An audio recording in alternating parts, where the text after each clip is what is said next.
What's up, guys? It's Eli here with Night Jiu-Jitsu. I'm here with Ed Stahl from Metrolina Martial Arts. We're here at Fit to Fight today, and we have been, mostly me, but we have been discussing this thing that I've been working on for years and years. I had somebody show me this a long time ago, and then I've worked with different people that do it different ways, and I'm going to give kind of my take on this. I hate using the word system.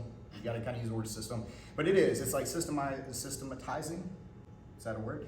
How to use this diving kind of guillotine setup for passing the guard, but also for submission setups. So essentially what's happening is whether you're doing this from like some kind of standing versus seated or headquarters or knee shield or whatever, you can do this off of a lot of different types of positions. And you're essentially diving onto the head for a front headlock and then seeing what happens from there. So because the thing is, like if Ed's on his back here on his butt, and I'm looking to pass from here, right? So let's say that he has a knee shield of some type. So we're playing knee shield here like this. If I'm looking to pass this, then there's different ways we can go to thread through. I can try to look at set body lock passing. I can switch them into headquarters, whatever. But I want to dive off of this one here. So I want to make sure that my knee is somewhat clear and loose enough in his legs to where I can get past this off of a dive.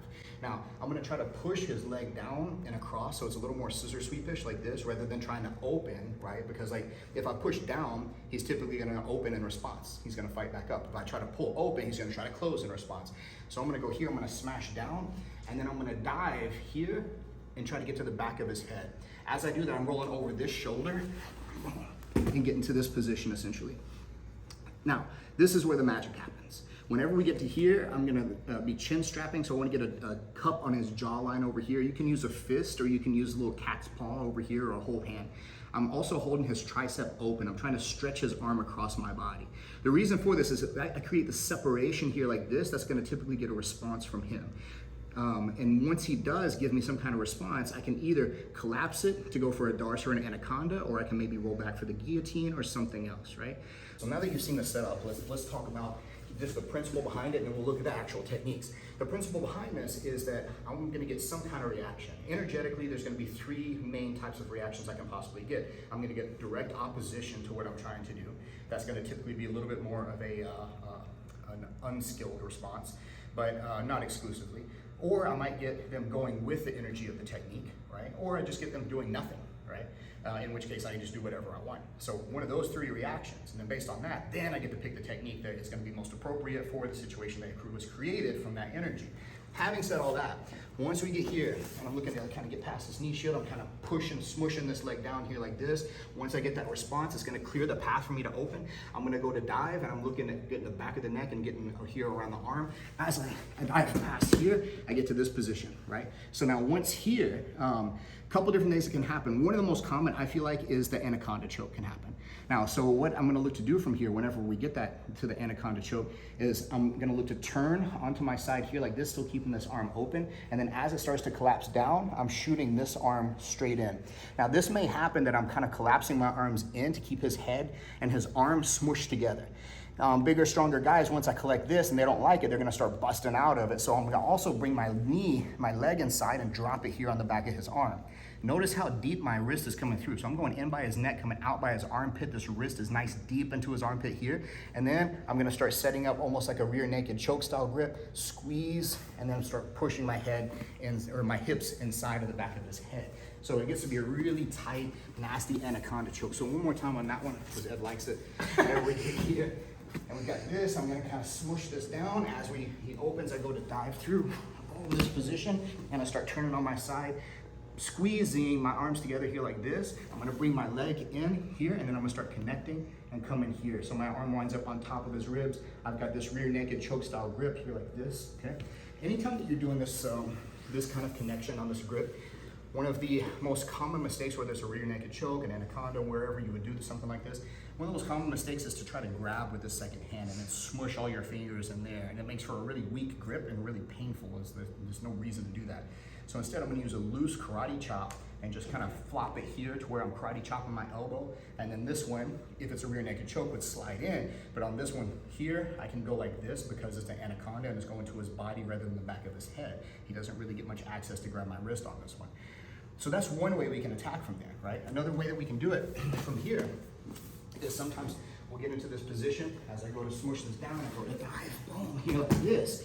I feel like maybe he's not twisting or turning, he's staying a little more flat, right? So if he stays flat, then sometimes I can just roll right back up to the mount. And what's happened here is because my arm was already in position for a guillotine, as I roll back up to the mount here like this, I can start to connect, and now I'm gonna get my guillotine from the mount here.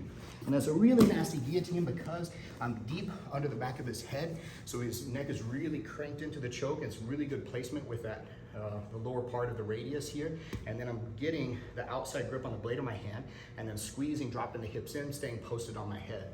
One more time on this one here, what it looks like. Go here like this, as we go to open, boom, roll through, roll right back, because I felt like he wasn't gonna twist or turn. So now this hand can kind of come in front like this. I'm gonna post out here on my head, and I'm gonna drop my hips in heavy here like this to finish that mounted guillotine. Very powerful choke there, right? Now, likewise, so we've gotten 1 if he rolls this way. We've gotten if he stagnates and stays there. We're gonna look at 1, 2 if he rolls the other direction. So what does that mean? It's gonna look more like a Darce choke. So again, I'm still pushing this one down. I get the open space and start to dive through this way. As he starts to turn in this direction here, I'm actually gonna pass this over and look kind of across the 2 arms here like this. So as he starts to roll, let's go back. As he starts to roll that direction, I scoop my head out from underneath, and then from here, I'm gonna set up, again, we karate chop into the elbow, I'm going to the back of his neck, and now I'm gonna run my hips forward, and I'm gonna get that nice tight Darce squeeze like that. So again, to reiterate the difference between the Anaconda and the Darce, if you didn't already observe from here or from other positions, the biggest difference is that one starts from the neck and comes out by the armpit. This is gonna be an Anaconda setup. One starts from the armpit, comes out by the neck, here like this, and that's a Darce setup. So one goes neck to armpit, Anaconda, armpit to neck, Darce. This is the one that really inspired me to make this video because this is one of my new favorite things. And what we're doing on this one here is it's like the guillotine, but on this particular diving guillotine, instead of me just rolling right back to the mount, he starts to defend and grabbing at my arm. So what that leads into now is a rolling or diving guillotine into 100%. So from here, as I go to smoosh this down, I go to dive through, boom, he starts resisting now, right? So as he's pulling my arm away from his neck down like this, it's kind of the tug of war, letting go of the rope thing again, right? So from here, I'm pulling, he starts to pull away, and I'm gonna let this one cup underneath his arm. So then, as we do that there, now once I roll up here, rather than going back for the guillotine, because I have the underhook on the far side now, I'm gonna post, I'm gonna pick him up here to make space under his back. I'm gonna slide in and across, change the arms, and now we've got the back just like that, right? We're here like this, right? And I'm gonna go to smush this down. I'm gonna go smush this down. I go to dive through, boom, this direction. As he starts pulling my arm away, I hook in for the arm, for the underarm grip here like this. As I roll back, I look my head away. I get this half kind of kneeling mount, and I drag him all the way across to the other side. I'm gonna switch in on the hands and collect the back, just like that, okay? So those are, I think, 4 of some of the best uses that you can have for this diving guillotine. Now, assuming that any of those kind of result in just a scramble, there's a good chance that I'm gonna wind up still passing his guard. Attack passing is a different style where you're diving in on a headlock, or you're diving in on a kimura, or you're diving in on a leg lock that then transitions into a pass. So this is another good kind of system or idea or concept to implement into your passing game if you're not already. So hopefully you like some of those. We have Anaconda, Darce, mounted guillotine, and 100% back take, all from the diving guillotine. Thank you, Ed. Thank you. Make sure you're following Ed on Metrolina Martial Arts on all the things, and make sure you follow, like, subscribe, share, text message this link to 10 of your closest friends to help your game. Thanks, guys. Appreciate it.